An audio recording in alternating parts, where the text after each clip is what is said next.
இப்பவாச்சு உன் கண்ணுக்கு நான் அழகான பொண்ணா தெரியறேனா? காமெடி பண்ணாத, நீ இன்னும் கொஞ்சம் கூட மாறல, அப்படியே தான் இருக்க.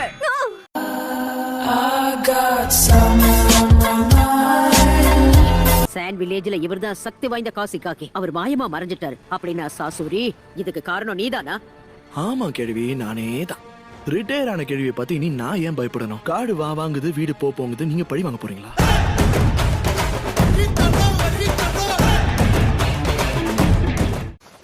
கைஸ் அண்ட் சைடு, நீங்க நல்லா தானே இருக்கீங்க? என்ன கேள்வி கேக்குற கண்ணா? என் உற்சாகமும் உழைப்பும் குறையறதுக்கு வாய்ப்பே இல்ல.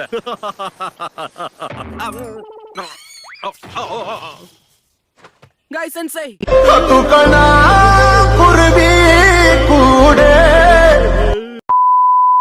சரி போட்டும். என் கூட்டத்துல கலைஞனா நான் ஒருத்தனாவது மிச்சம் இருக்கனே.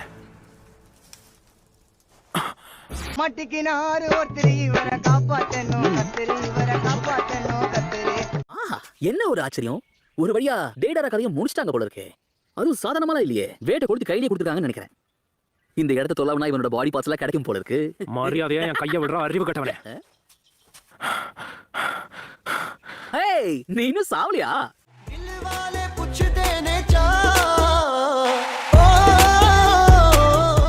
டோபி, கடவுளுக்கும் ஒரு அளவுக்கு தான் பொறுமை இருக்கும். இன்னொரு தடவை என்ன நீ கிண்டல் பண்ணனா உனக்கு பேசுறதுக்கு வாய் இருக்காது. அதன பூ பந்து நினைச்சியா? வெடி அவனா கையில பிடிப்பானா? அவன் தான் உனக்கு எச்சரிக்கை கொடுத்தான்ல.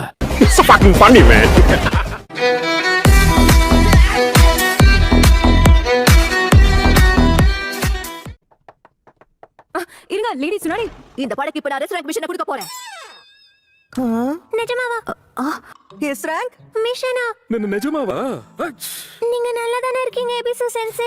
ஒண்ணும் இல்ல, ஹாட் ஸ்பிரிங்ஸ்ல ரொம்ப நேரம் இருந்ததால ஜலதோஷம் பிடிச்சிக்கிச்சு. பொண்ணுங்களை நோட்டம் விட்டுட்டு இருந்தேன்னு சொல்லுங்க.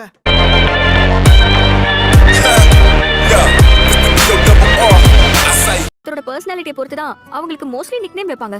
இப்போ நருட்டோவே உதாரணமா எடுத்துக்கோயேன். அவன முட்டாள், வடிகட்டின முட்டாள், அறவைக்காடுன்னு எப்படி வேணாலும் கூப்பிடலாம். எப்போதும் நிறுத்து, இதுக்கு மேல டேமேஜ் பண்ணா பாடி தாங்காது. அப்படியா? பர்சனாலிட்டி பொறுத்து தானா? சாய், ஏன் இப்படி கீழே மேலே என்ன பார்த்துட்டு இருக்க? உன் அட்வைஸ்க்கு தேங்க்ஸ். உனக்கு ஒரு செல்ல பேரை யோசிச்சு வச்சுட்டேன், அழுக்கு மூட்டை.